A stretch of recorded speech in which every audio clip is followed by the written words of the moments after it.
Licha ya mabadiliko makubwa ya tabia nchi, ila kuna mahali ambapo dunia ya asili bado inatawala bila mipaka.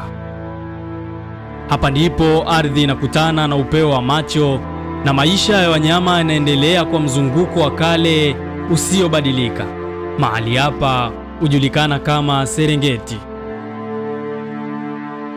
Jina Serengeti linatokana na lugha ya Kimasai inayomaanisha uwanda usio na mwisho.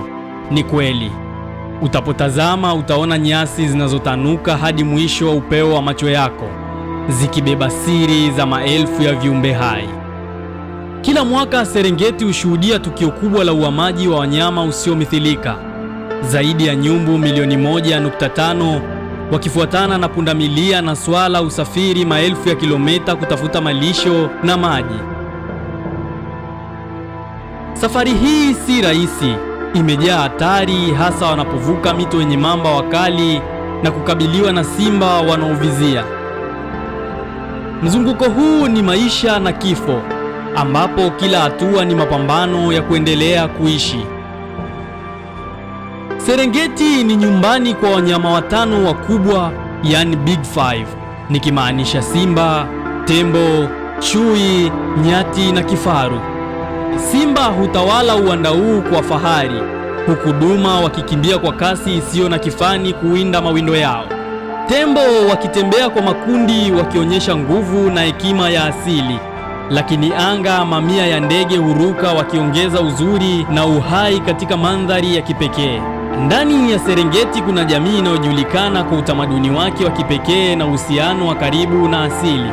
Kwa karne nyingi Wamasai wamekuwa wakichunga mifugo, wakihama kulingana na msimu wa mvua na malisho, kwa njia inayofanana kwa kiasi kikubwa na uhamaji wa wanyamapori.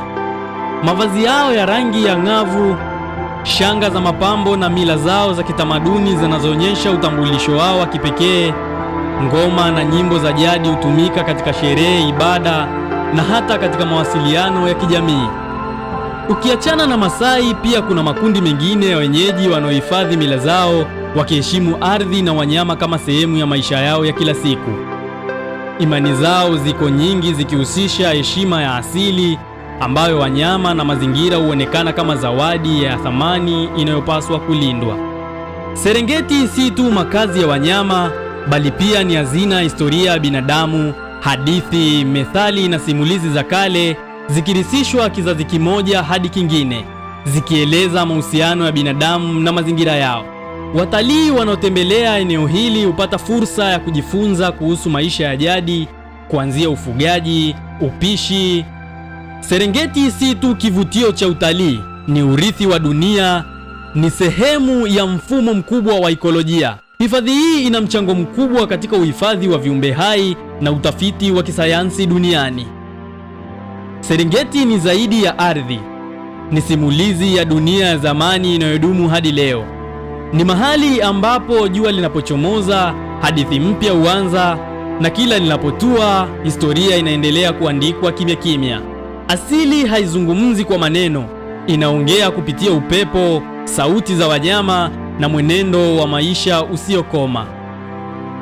Jina langu naitwa Rasuli Alidi na hii ni Fantasy.